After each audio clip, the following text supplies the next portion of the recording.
Hi,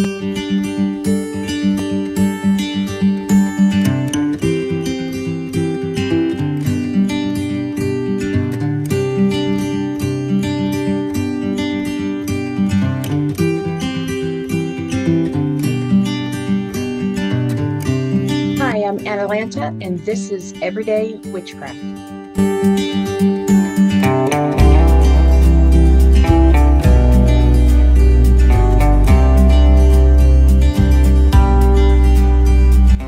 Here on Everyday Witchcraft, we explore everything from witchcraft to the occult to the paranormal and the spiritual.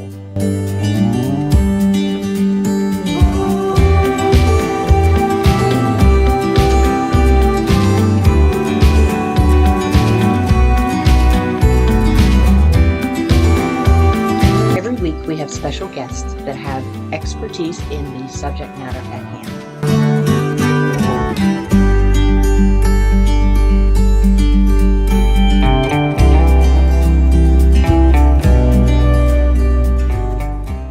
Welcome to another episode of Everyday Witchcraft. Tonight's returning guests are Ruth Souther and Beverly Oberline. Our subject this evening is tarot. Both are very practiced in this area, and I'm extremely excited to have them on tonight. Ruth is an author of many books, including Vegas Path, The Elemental Priestess, and The Heart of Tarot. She is also an intuitive reader and teacher. Beverly is a Holy Fire Karuna Reiki master, an intuitive tarot reader, and an energy healer. We're here on another episode of Everyday Witchcraft, and we have returning guests, Ruth Souther and Beverly Oberline. How you doing today?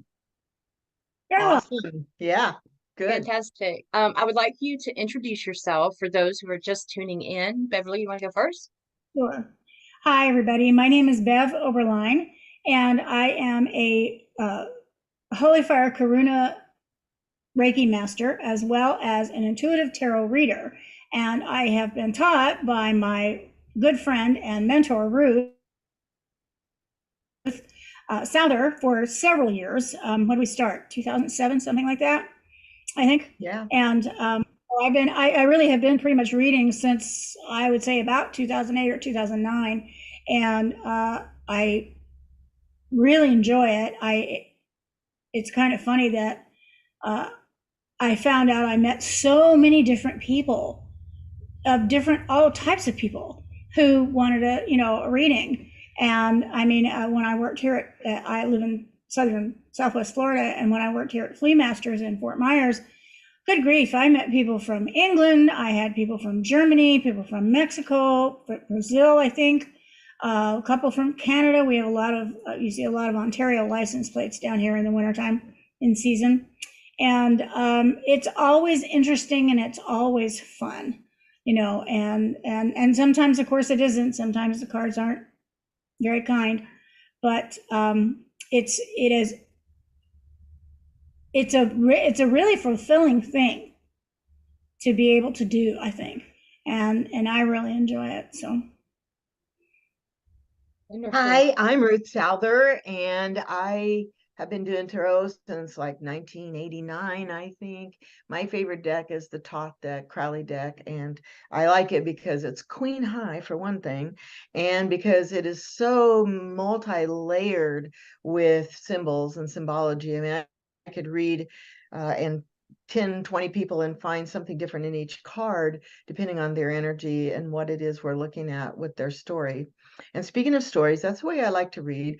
I always tell people, let's lay the cards out, and then I'm going to tell you a story about yourself. And if they don't cry, I'm like, oh, let's go back so I can make you cry. I always figure tears are a good sign, right? But no, truly, as Bev said, I've been teaching it for many years, and I believe in positive spins. So even if they get a really hard card, or a difficult card, I should say, every card that has a shadow, for every shadow card, there's a light side. And I always spin it. I never leave anyone feeling bad or scared or worried. I think that's not a good thing to do. I don't like to hear people describe how they got a reading and then they were scared or upset. I've had people actually call me and go, I need a reading right away because I got this reading somewhere and they scared me. And to me, that is just wrong. Absolutely wrong. The Exactly. cards Yeah. are the cards are a psychological tool that points out all the emotional and physical and spiritual truths about ourselves, but they are in no way predicting a death or predicting a breakup. There could be those signs already there when the people draw the cards, but I'm not going to tell them that. Right. Yeah. I mean, and there's always a way to present it where it's not scary, even if it is something that's kind of rough coming up. There's always, like you said, there's a balance to it, even though, I mean, we all go through hard times. There's a reason and there's a lesson in there. And if more readers would follow through like you do, they could give that lesson, which is the whole point in the first place. It is. It's to inform the person who's getting the reading. I have people say, "Oh, should I ask a question?" It's like, you can ask questions, but whatever is in your energy field is what's going to get answered. And sometimes it relates, sometimes it doesn't. But yes, exactly. And I one card, and I love to hear Bev's opinion on this, that when it turns up, it is the sorrow card, which is in the top deck. And I'm always very careful because it could mean death. It could mean some kind of grief. It could mean job loss. It could mean a relationship gone. And I always kind of poke around a little bit before I say anything specific. And usually they'll come back and, tell me what it is. But I don't, unless I'm getting a really strong vibe, I don't like to go, "So you've had a death in your family," because that's not always true. But a lot of times it is. Mm-hmm. Yeah. Yeah. I struggle with that card uh, in terms of basically the same thing that Ruth said. It's like I don't want to just come right out and say, "Oh, well, this is bad," because it. So I do the same. I poke around and so it's not a terribly. Yeah. And it all comes like full circle. Everything's kind of related to each other. And even though they might have like a negative part of their reading, it always, like I said, comes full circle. And then because of that is going to come out something positive, and what I do when I do readings, and I don't really do tarot much anymore. I do the bones, but I do tarot every once in a while. What I do with any of my readings is that's exactly what I say is I tell a story. This is your story. It starts out right here, and then it starts going into a little bit of a flow. And then I recap at the end. I always start with a positive, always end with a positive. And if there's a solution out there, obviously the ancestors give the solution. If there's not, there's ways you can kind of deal with it and what can you learn from it. And I think that's what's important because that's why people come to you in the first place, Absolutely. most of the time. Yeah. Well, and I do the same thing. That's what Ruth taught us.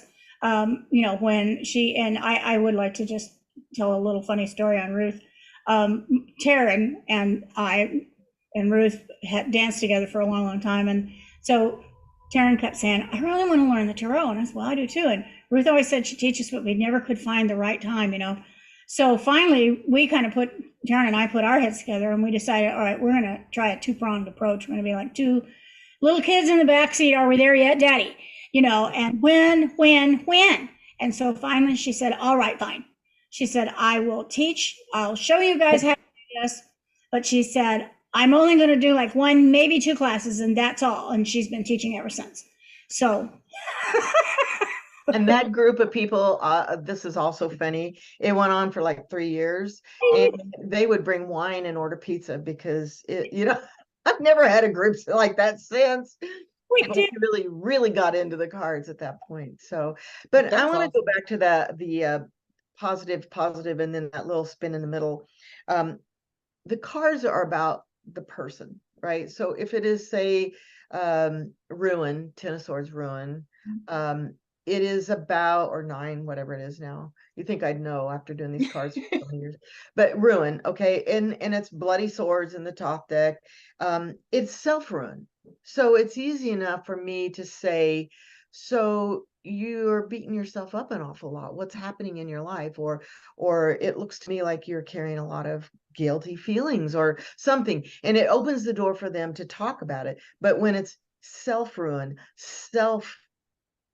anything, then it's to me, it's easier to say it to them because they're understanding that it's not about someone else doing it to you, it's you doing it to yourself. Yeah, especially with the swords, because it can be that internal voice, you know. And I don't know about you, but I will often get a very clear distinction as to whether it's an internal voice or it's an external one. Do you get that, Ruth? I get that sometimes. Yeah, I do. But I always start with them. Well, That that's point. not This is your story. So here we're going to start here. Now, why are you thinking these things about yourself?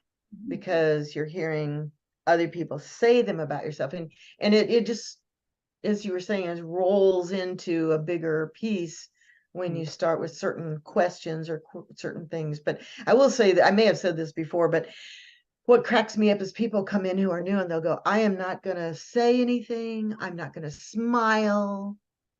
I'm not going to give you any clue as to whether you're right or wrong. And I'm like, I don't care. I'm always right. I'm still going to read for you. I'm still going to read for you and I'm always right. You'll learn that soon enough. So pretty soon they're laughing or crying, whatever. Yeah. You know. Yeah. But I I had a joke about girl. the crying, but if you can really touch someone, if I can touch someone from that deep emotional place where they have a little bit of a release, and that's what tears come in, that's what I think they need, is they want someone to point that out for them so they can release a little bit of that stress or emotion, whatever it is. And so they have validation.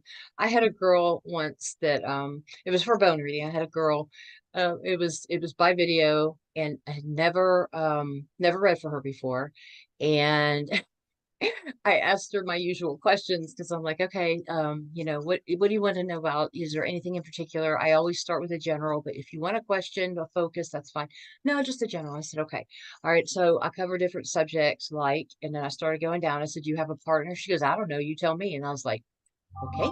I said, do you have any children? And she said, I don't know. You tell me. And I'm like, okay. So I'm seeing how this is going. And it was a 20-minute reading. An hour and a half later, she was still getting the reading. And then, of course, now she's a client. Right.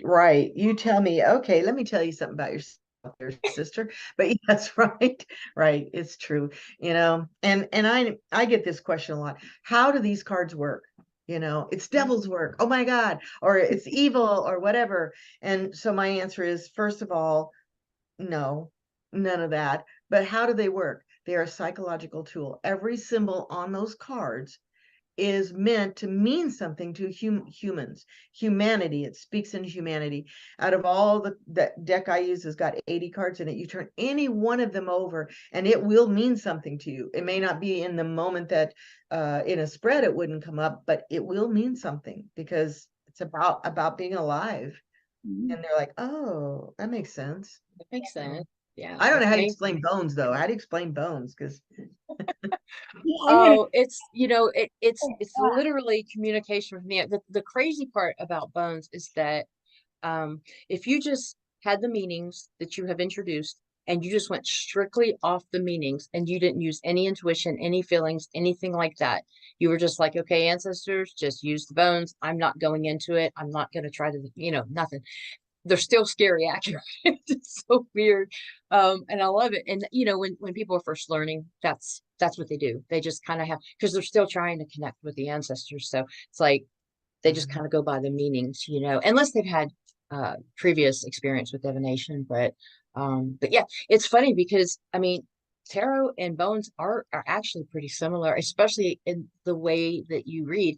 For example, like who do you personally communicate with? With bones, it's ancestors. Boom, that's it. You might hear from a spirit guide, but it's ancestors. When you work with tarot, because different people do different things. Do you work with spirit guides, all the above, the collective consciousness? For me, it's all of the above, and it depends on who I'm reading, because sometimes their ancestors or someone who's connected to them, I've had them come in before and give me a specific message, And in one case in particular, I'm thinking of when I was reading over at Flea Masters, a man came in with his wife, and his wife wanted to get a reading, and she got a reading, and he said, I'm going down to the bar. So he went down to the bar and had a beer, and he came back, and she said, she's really good. You should get a reading.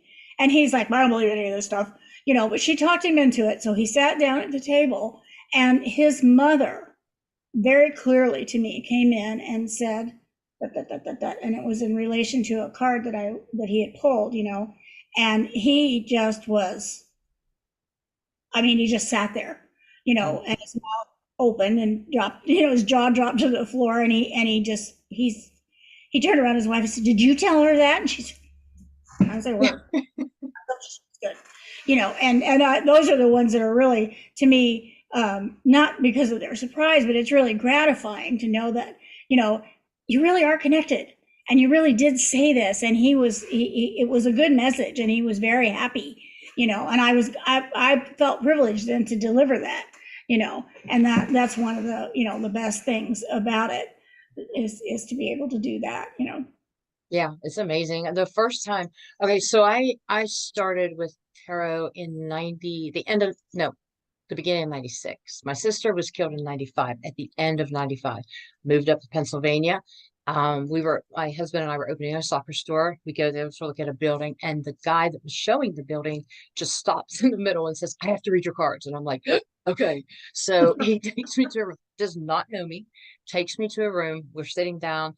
And of course, I'm all excited and interested. I think that was like the first time maybe I ever actually had my cards read, and he's describing my sister. He's describing the red truck that hit her, the initials of the guy that was driving the truck.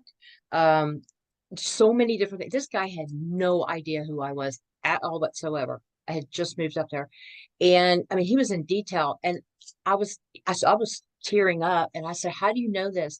And he said, well, she's sitting right next to you right now. And I was like, and it was crazy because that year she actually came to me many times in dreams and stuff. And I think she just wanted me to know, me to know that she was okay. And it was beautiful. So the same guy, his name's Lauren, the same guy who did that reading gave me the deck that he was reading from, and then we ended up renting the building, taught me how to read, and later on taught me bones. That's wonderful. Yeah. That's what I love about this whole thing. And the more that you delve into it, I keep telling people it's just all part of the circle. It's all part of the same thing. We're connected. You're connected. You may not know it, but you're as connected as I am. You just don't know how to utilize it. I've been taught, and the more that I do this, the more any kind of this work, of this type of work, whether it's Reiki, whether I use my little pendulum board, which is just a round Ouija, basically, that we shop, and I use that all the time. I used it the other day for a reading with a friend of ours, because he was asking very, very, very direct questions, and the cards were being a little bit opaque, and I said, well, let's do this. So I used it, and it backed up everything that had come up, wow. And he's like, well, how does that happen? I said, it's the same energy. It's the same energy. It's energy. It's all of it. All of it is energy. Yeah. And it's not the cards aren't magic, right? The cards aren't magic. It's the energy that is given off. And that's the hard thing to explain to people that are not familiar with different types of divination, And do you find, okay, so both of you are intuitive readers. First of all, what's the difference between the different types of readers? So, okay, so I don't do what either one of you do like that. I get feelings, I get ideas, messages, but it's my higher self, and I connect to the person I'm reading with. And so I don't see spirits. If I'm hearing from someone, it just filters through me. So I do get great hits, and I do tell people things that I don't know how I know, but I would never say that it came from a grandmother or anybody else, because it doesn't. It just comes through however it comes through. So, and I also think that part of what you're describing is a psychic, like your first reading. Psychics don't really use the cards. They use them as a medium focal point. And so they throw these cards down, and I get so aggravated that I went to this one event and a tarot reader, right? And no, she had like 4 or 5 decks, and she just started throwing the cards down, throwing them down, throwing them down. She wasn't reading them. She was just reading energy, and she was wrong. Everything she said was absolutely wrong. And I'm like, but wait a minute. No, she wasn't looking at the cards. So I think when you're crossing psychic with tarot, they are basically 2 different things. And an intuitive reader reads the energy, connects with the person they're reading for, and it's like a symbiotic relationship. And that's what I do. And the messages come from somewhere, but I would never be able to say where. Then there are psychics who really don't use the cards. They just use them as a focus point, or maybe they point something out on them. There are people who read by the book. Drives me nuts. If they don't know their cards well enough to look at the symbols and the numbers and the understanding of what that card is and read it from that point of view, but they got to pull their book out and look at it. And I know people who've been doing that for 30 years, and they should know more by now. But you can just look at the card. You can have no gift, no intuitive, no connection, no nothing, and look at that card and look at those symbols and read that card. And what's speaking to you at the time. I used to have on my business cards because I did this because it was so like, that's what people connect readers is. It said psychic advisor, and then I was like, I got the ick factor, not because psychics are icky, because I'm not psychic. And I was like, that's very misleading. So I changed it obviously to spiritual advisor. Because that describes, who I am more. And it is a lot on intuition and feelings and reading energy and things like that. And like I said, it's not that psychics are ick, it's that I'm not psychic. So, but that's what everybody, well, not everybody, that's what a lot of people associate it with. Yeah. Oh, they do. Absolutely, they do. I don't use the term psychic either. I still use intuitive, because those, like that example that I gave you, that in particular, I knew that one was so clear. It was just so clear. And it was actually him who said, that sounds like my mother. I knew that there was someone giving me this message, but he said it was him. It's her. He said sounds like his mother. I was like, okay, fine, it's your mother. But I also don't use psychic because I know a lot of people, like Ruthie said, have, gone to people, and this is not just psychics, but who have misrepresented themselves and told them, like she said, some horrible thing. We had one poor girl come in one time, and she said she was in tears because her chakras were broken. Someone told her that she's going to die. Her chakras were broken. And I'm like, who would do that? That's just cruel. That's just, it's not only is it ignorant, but it's just cruel. It's just mean. Well, the upshot of it was, it'll cost you $1,500 to get that fixed, Right. And so I just try to stay, I have some psychic ability, but I would not call myself a psychic at all. I read, like Ruth says, and that's how she taught me, is to read, to connect with the person and read the energy, Right. Yeah. Right. Yeah. And as far as the book thing is concerned, if you're reading by the book, this person's going to get the same message as this person because you're reading by the book. And that doesn't make any sense to me. I'm not saying it's bad to read by the book. It's better than not doing it at all. But learn, like you said, kind of learn, what it means to you and what's speaking to you at that time. I think people are just scared. Well, and what it is it might be fear, and it might be self-confidence. It's probably self-confidence, right? Or they're afraid they'll say the wrong thing. But I have dozens and dozens of decks. I love my decks, but I use the main 1 or 2 all the time. And that's what I'd recommend anybody new listening to this. Pick your favorite deck and get to know it very, very well, so that when you are looking at this deck with someone and something jumps out at you, and you hear in your mind or whatever, oh, this little symbol right here, is about you and blah, blah, blah, instead of just, like you say, by rote reading through it. I also am very much into numerology, and I use the numbers a lot. If I'm not getting any really like big sense of anything happening in these cards, I'll start talking about the numerology, and then that opens the door to some more pieces of it. But if you're new, get to know your deck really well. And Bev and I both have experienced this when we're doing holistic fairs or some sort of event, and you're reading like 20, 30 people a day that are coming through. They start drawing the same card. The energy of the group begins to take over, and they draw the same card. Every person will draw similar cards, but every message is different. Every message is unique. And that's another piece of knowing the card and connecting with that person, is that this message for Joe was one thing, this message for Judy was something else. And I think that's the fun in it myself. Well, and that's what I'll tell people too.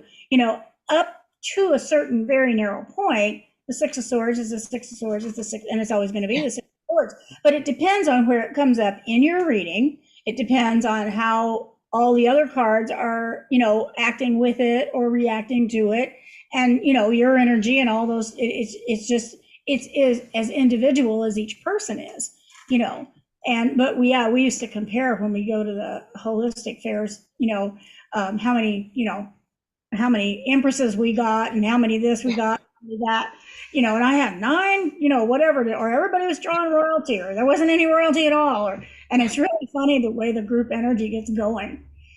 I didn't know that. I didn't realize that happened. But now that I think about it, it's kind of like that with the bones. Yeah, it really is. That's kind of neat. But it is a different message. Like with the bones, it is a different message, with each person, because all what surrounds it and all that good stuff. But never thought about that. All right, so people would come into these holistic fairs, and so most readers are $20 each. They would just come in with a pocket full of 20s and go up and down the line, 20, 20, 20, to see if what I said or what Bev said or somebody else said.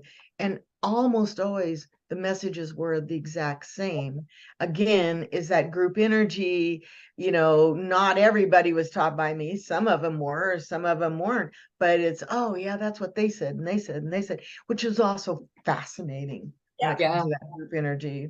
Yeah, that's really Earlier neat. you were Do you talking have about, somebody goes and they get a bad message, but hey, you can clean those chakras for $1,000. That that bothers me so bad when people do that. And how often, like, do you come across that? Do you get it's kind of like somebody getting a bad tattoo and then you have to go get it fixed, I feel so bad for people that get those messages. And how do you not spin it, but how do you address it when they come to you with it? Particular case, I was working in a metaphysical shop, and we just told her, you come right back here and sit down. And first of all, nobody's going to die. We got her calm down, got a cup of tea. All right. Where did this happen? What happened? How, and we just told her, and I don't remember, somebody gave her a reading. I don't even remember if it was me or one of the other girls, but somebody did. And it was like, you're fine. Everything's fine. And we just, really, it was just kind of, taking care of her at that moment, and getting her to understand that this is just, without saying it that way, that this is just really BS, and that's not going to happen. That's not how it works. And finally she actually left and sent back a friend of hers. And then that girl came in and she said, I want to have a reading. She said, I was going to go to that other lady, but I'm not going to go now, and so, it's just, I guess when I don't know, I was lucky, I guess, when I first got a reading, I knew people, who had someone reliable. And so I went to he came down from Peoria and somebody had him at his house. And so I went, and had my first reading, and I was just blown away. And from there on, I always wanted to learn, how to do it. But I guess if you're just picking numbers out of the phone book, it's a crapshoot. Yeah, it really is. It really is. And, and sometimes, not just, well, I can make you a mojo bag to fix that problem, but sometimes it's like they give you that bad news just on purpose, so you will come back soon to see if it's changed. Yeah. It is And like that. A lot of them sell a package. So mhm, two things. I have no problem calling bullshit, and I will do it. And I will want to know the name of the person that gave him the reading, whether it's psychic or tarot or whatever it is. I want to mhm. know who it is, because I will never recommend somebody. And anybody who wants to go to a psychic, they ask me for my opinion. If I haven't been to them and haven't heard them, I won't refer. So, but how do I fix it? I do this. I want to give you a complimentary reading. And first of all, I want you to tell me exactly what you drew from that person, if you took a picture of it, and then we go back over it. And if they don't remember, we do a new draw, and I I turn the story around. And you asked how often does it happen? Not that often. Maybe 2 times last year I had it happen. It's not a really big occurrence. The ones who get really caught up in a story of someone who tells them something crazy like that, they're very naive, or they're very needy. And I'm sorry for anybody out there listening if that upsets you, but it's the truth.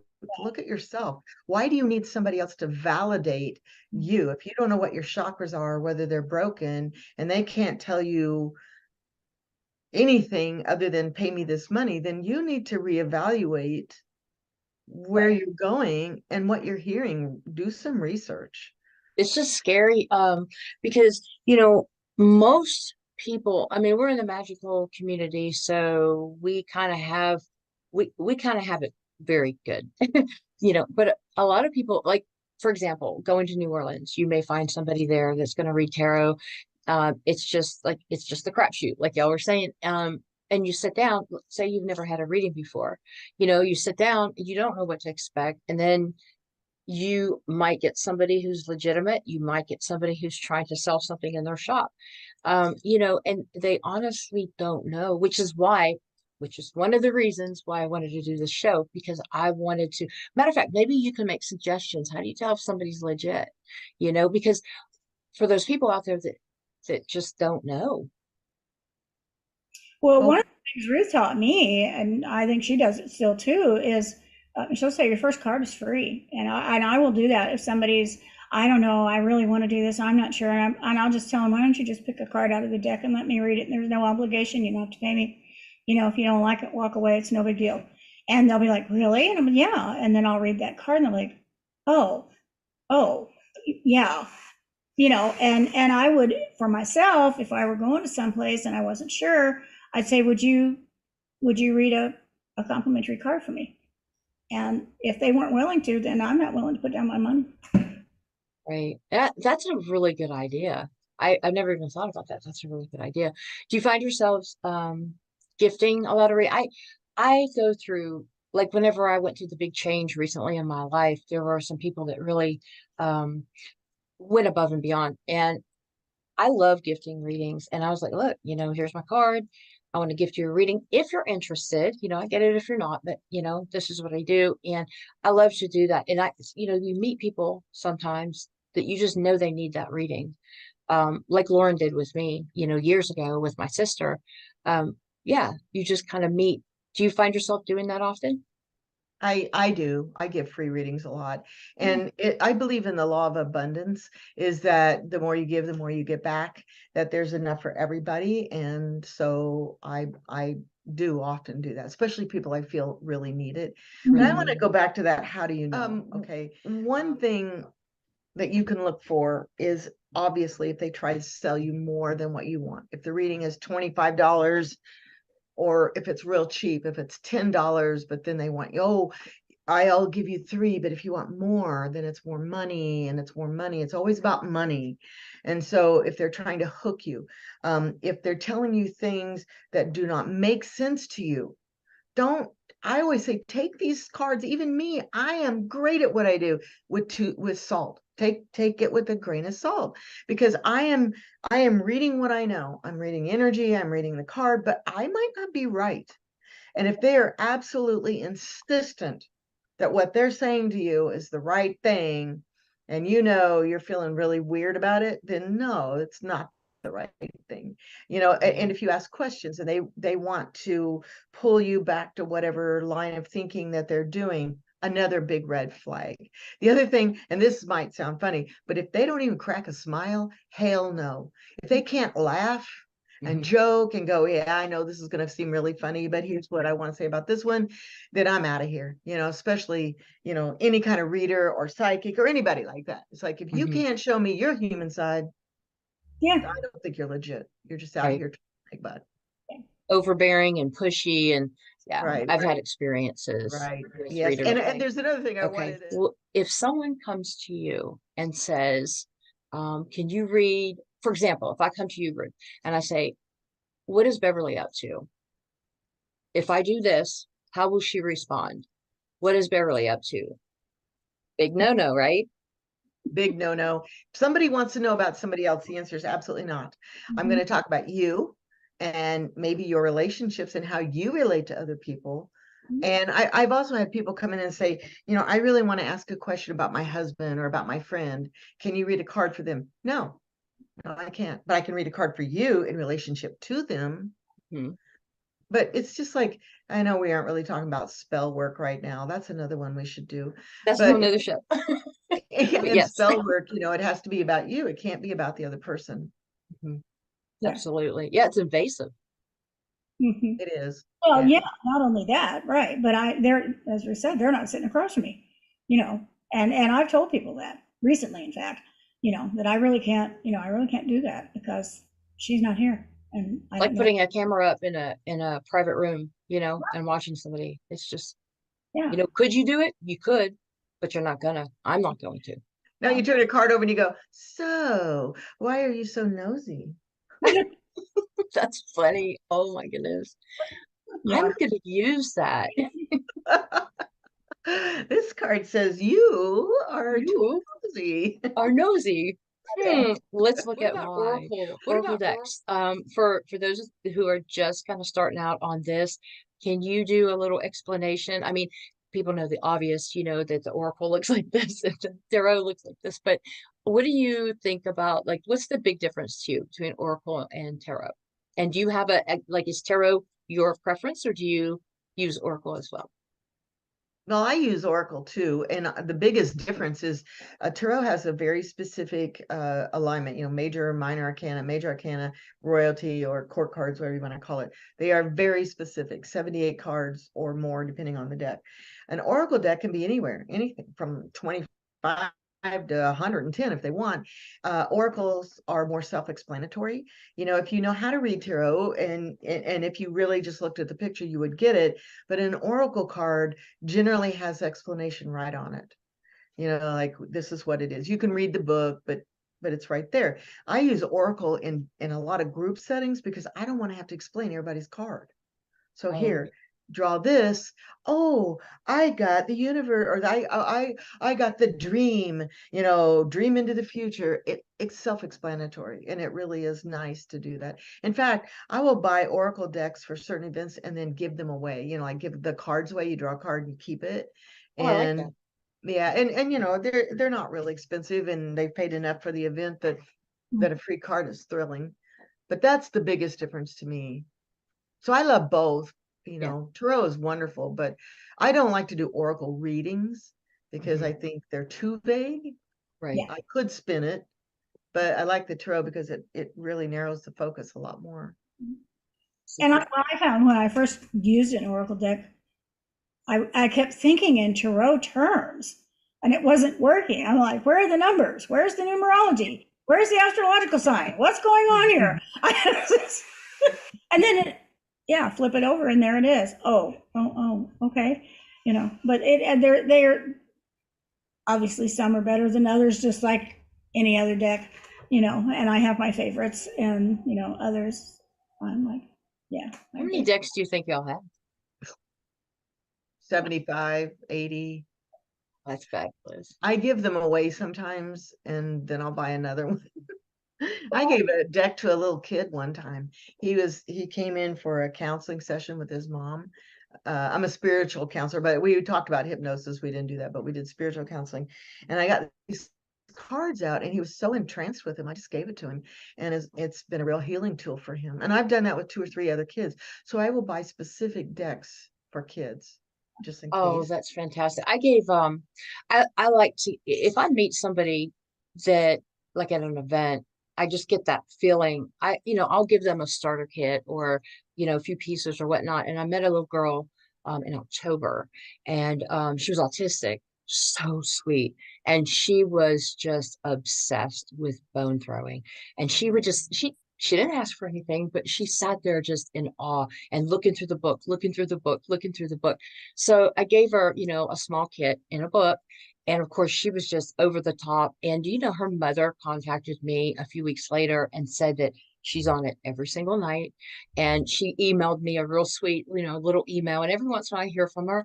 But she said it's just really helping her, with like with her therapy and stuff. And I mean, I just think that's beautiful. I love it whenever children my Right. grandson he's very in tune with tarot. I mean, very in tune with it. I love And that. if he doesn't have, if he's younger, there are some really awesome decks for kids out there. But yes, I love to do that too, especially kids. I have a interesting little story. I think I used to do the pagan picnic, and I think Bev, you did that too with our group that we had. And I would read cards, and I would do $1 a card because there was 400 readers, and I was mostly doing it to draw them to our tent. This little boy runs up to me, and he wants me to read a card. He pulls out this crumpled dollar bill and he drops it. And I'm like, well, here's a deck that's for kids, and here's my top deck. And he wanted the top deck, the grown-up deck. And so I read the card for him. He was going to sit down, and I only had a camp chair, and he's like really low. I'm like, oh, I'm sorry, I don't have a better chair. And he goes, do you want a chair? I mean, this kid couldn't have been more than 7 years old. I'm like, oh, well, sure. He said, I'll be right back. He runs away, comes back with a chair. I do the reading. I never see him again. The pagan picnic is like a mile long, and people walk back and forth, back and forth. He never showed up again. At the end, we packed everything up. Nobody claimed that chair. I think he was a fairy child that came across Oh, and brought a chair from God knows where. But yeah, that chair was still laying there when we all drove away. I don't know where he got. oh my goodness. That's so Isn't that sweet. amazing? I mean, Yeah. I just the fairy world, yet another thing. But I think they Yep. come in, they can walk around, and nobody suspects anything. Isn't that amazing? Yeah. One thing I think people out there might really be interested in is, what deck should you start on if you're doing tarot? Hmm. Okay.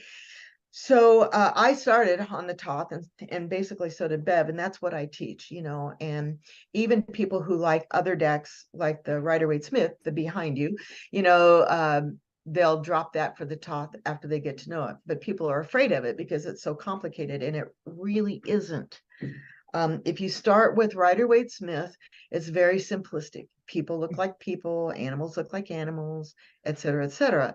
And if that's a good starter deck for you, go ahead. It's the most popular deck in the whole world, right? But I recommend that you find one that really speaks to you. And there are hundreds out there with every possible twist and turn you could ever think of.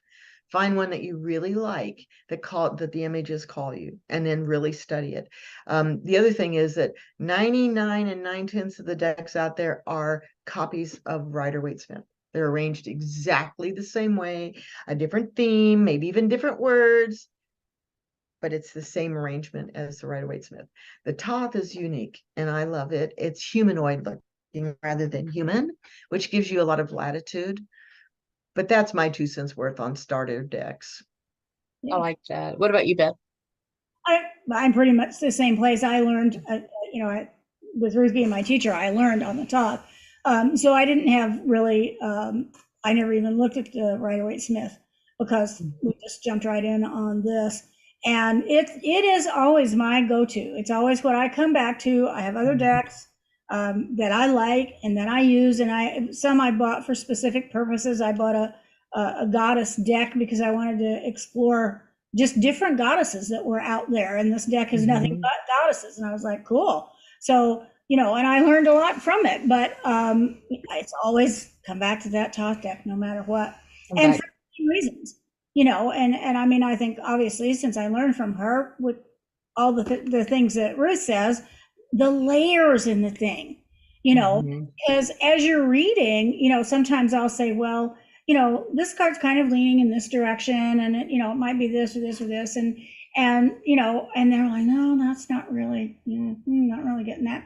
I'm like, well, okay, if you look at the numbers here, this is the numerology here is, this is a 4, and so that's about your boundaries and this kind of thing, and that kind of, oh, and then the bulb goes on, and so that's the other thing about it. With all those layers, Mhm. there's several different routes into the result, and so if the first one isn't hitting on all cylinders, sometimes you'll get over here and then that one will, and so you can and then a lot of times too, then they'll be like, oh, well, you know what, that does make sense what you said earlier.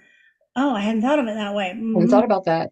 Yeah, but it I starts. like that you kind of mix in like the numerology in with the tarot, and I like to mix, like right now I'm doing, and it's in my next book, doing playing cards with bones. Now, in saying that, I also do some tarot with bones. I actually have a couple, and I wish I had them with me, but I don't because I'm on the road right now. But I have a couple bone tarot decks, and I love them. Ooh. Oh, they're so much fun. I've got Oh, 3, I think now. They're hard to find, but I think it's three or four. hey, But yeah, get me. so I'm already searching for it here in a yeah, minute. Yeah, we yep. That's I really the cool. book, Are you like they always come with a book. So they might have a few words on there that give you a clue or give you something to go with. Mhm. Every event I go to, the shamanic stuff I do and all that, people want the book to read it. I look Yeah, at what it says and then I read it myself and I don't want to look at the book. But then because then they're so hung up on what that book says. Even my books, don't get hung up on what I said. What yeah, do you right, think it was? What do you think it means? right. right. Yeah, because that's where the message is coming from, absolutely. And I like that. I like the way you're explaining that, because I do think that people are too hung up on what the meaning is in the book. In my bones, I have suggested meanings. These are the traditional ones, but if you don't feel that, change it. The only one I ask not to change is the skull, because that's ancestors. Um, but those cards are going to mean something to you, and and with each time you're before somebody, you're gonna see maybe this in the picture, and then you're gonna see maybe that in the picture, or these two things, or those two things. And yeah, it's 100%, how you interpret it and what you're feeling, that energy you're getting at that time. Some people just use the major arcana. And I've always used both. But what's the advantage? What's the disadvantage? I mean, I guess what I'm asking, I don't understand how you can use just the major arcana, because to me the minor is the supporting cards, like the details. It is. It's the minor arcana are the daily lessons, whether there are things that get in your way or there are things that support you. And how can you only live by these giant archetypical energies if you're trying to read cards? Then you're not playing with a full deck. And the other piece is the court cards. Now, some like in the Rider-Waite-Smith, it's ace through king. That's the whole what the arcana, the court cards are the tacked on just like playing cards, but it's very specific in our the way I teach tarot anyway, and also what I learned on it was the royalty is different. The royalty are the challenges that we face. So you have your archetypical energy, the big stuff you're trying to step into or understand. You have your daily lessons and experiences and support, and you have the challenges that you need to go forward. So how can you play with only part of that? Right. Doesn't make sense. Speaking of what you teach, do you want to talk a little bit about your book and how people can get it, and both of you how they can get in touch with you? Yes, Bev, you want to go first? Sure, I can. I teach tarot online, and if anybody's interested, and I also do readings online, and I do in-person Reiki at one of the spas here locally, and also distant Reiki. So you can reach me at, I'm going to give you my new email, Soul Sherpa 2023 at gmail.com, or via phone or text 239 940 1404. And we'll put that information up on the screen, the show for you. And you do do you do video readings or do you do just the phone reading? I do them via Zoom. I wasn't sure, when we went into the whole COVID thing, I was like, boy, I don't know. I'm somebody called me from Ohio and they wanted a reading, and I'm like, oh, that's a long way away. I don't know about that. But, I found out that I can connect with them just as easily as I can if they're sitting across me. Yep. Yep. So And do you do one-on-one teachings or do you do group or a little bit of just anybody depending? wants, I had a fellow come to me last year and wanted teaching, so we started, and then he said, hey, my friend wants to join in, can she come in too? And she had a little bit of experience, and so I let her come on in because she already had a little bit of insight into it. And whatever anybody wants. I mean, if somebody wants to put a group together, we'll do that. If somebody just wants me to teach them individually, I'm happy to do that as well. And all your information, they can email you. And your Facebook page, did you mention that? Your I Facebook didn't. page? My Facebook page is Wolf Spirit Energy on Facebook, and then my individual Beverly Arnold Oberline also page. So either way. Thank you. And Ruth? So my tarot book is called The Heart of Tarot. It's intentional in intuition through an intuitive way. And there are challenges, there are questions, there are all kinds of stuff in that book. There's some spreads, there's some bonus pieces I put in there this time. I started writing a book on the royalty and I never finished it, so I consolidated it into this so you get extra on the royalty challenge. You can get that on Amazon, and they're actually on sale right now. They are $30 book for $20 on Amazon, and you just look for Dr. Ruth A. Souther or The Heart of Tarot, and you'll find it, and you'll show a picture of it. You can reach me at Ruth Souther, SOUTHER 52 at gmail.com. My website is vegaspath.com, and I'm on Facebook as Vegas Path and also Ruth Souther on Facebook. And I have other books out there too. I have the Priestess Path. I have the Elemental Priestess Path. I have novels out there. I'm in multiple anthologies and a new one that Beva's in that's coming out very, very soon called Mystic Memoirs. So if anybody out there is interested in writing a story about beyond belief things that have happened to you, let me know, because we're starting to collect for volume 2. Oh, okay. Beyond belief stories that have happened. Is it like paranormal? Is it just anything? Well, beyond belief, what does that mean to people? What does that mean to people? Some of them were paranormal, some of them were just a trip through the backwoods of Missouri and seeing weird things, time loops and all kinds of crazy stuff. So Well, you've basically, met the Queen of Weird, and I think y'all have figured that out. okay, Queen of Weird, I would expect a story from you. And so we are, what it is, it's $100 to submit your story. And then we go over it and we recommend changes, or we accept it the way it is. And if we recommend changes, you can rewrite it and send it back to us. And we're trying to make this a positive experience for any author. And so that's what we do. That is the Edge of Perception. Okay, edgeofperception.org is the website for that. And I also am on the board of directors and chief editor for Crystal Heart Imprints, which is a independent cooperative press, because authors own their own work.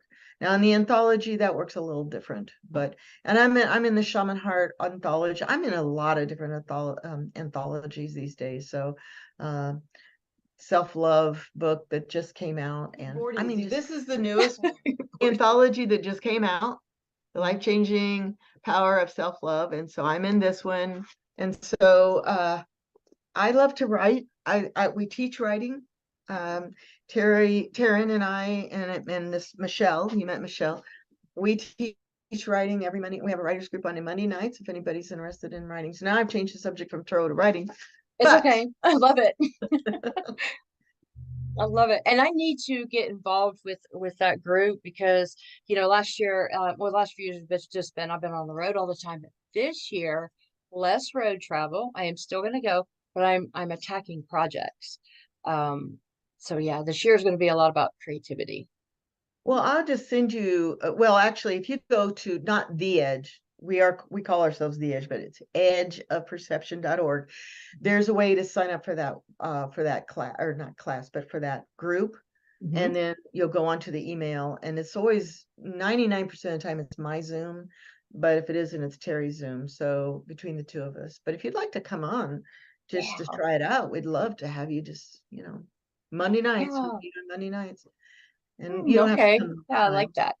Like it. Well, thank you so much again. And I'm going to be bothering you in a few weeks for more information. No, I learned so much whenever I have y'all on, and you're so easy to talk to, and you're just two beautiful people. And I just want to thank you again for taking the time and coming back on. Oh, and thank you for being my very first double guest, with the croning. Yes. So thank you so much. Thank you, Atalanta. We love you too. We just are so delighted that we met you, Mystic South. It was meant to be. It was meant to be. And I can't wait to see you guys this year. Oh my goodness, we'll have so much fun. Are you gonna teach the bones again? I am.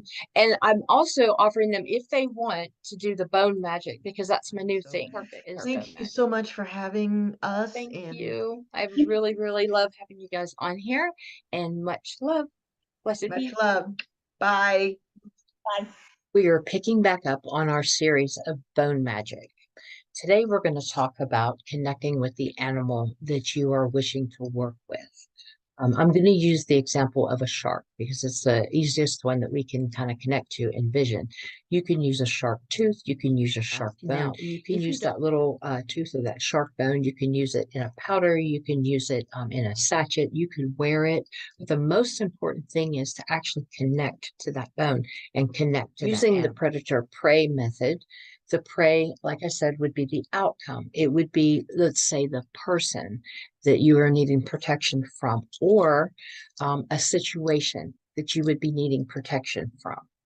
For example, that dolphin or that small fish could be if you were on an airline flight and you were afraid of flying, that fear would be the prey. That fear would be the dolphin or the small fish. You would be the shark. Okay. And you, like I said, you could use a shark tooth or a shark bone in doing this. Hold that bone in your hand, the shark bone in your hand or the tooth in your hand, and become one with that animal. You can play tones in the background like ocean sounds, water sounds, things like that. When you're envisioning this, you want to imagine yourself surrounding what you are needing protection from. So that fear of flying, surrounding it, and attacking, actually swallowing, actually eating the thing that you need protection from. So eating that fear. Another way to connect with your animal is by the third eye connection. That is where you imagine that animal in front of you, and your third eye is connecting with their third eye. So you would actually concentrate on this energetic cord between you and the animal. And once again, I suggest, spending a couple of minutes. You don't have to spend long, but just a couple of minutes meditating and connecting to that animal. Envision in your head looking at them with your eyes closed, looking at them with your third eye and connecting with them. And you can also, once again, play like ocean sounds in the background if you are working with a shark. Thank you for joining me in this bone magic series, and I look forward to moving further with it on our journey.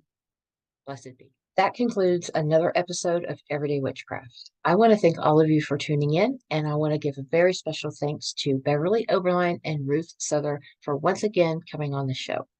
I'll see you in 2 weeks. Blessed be.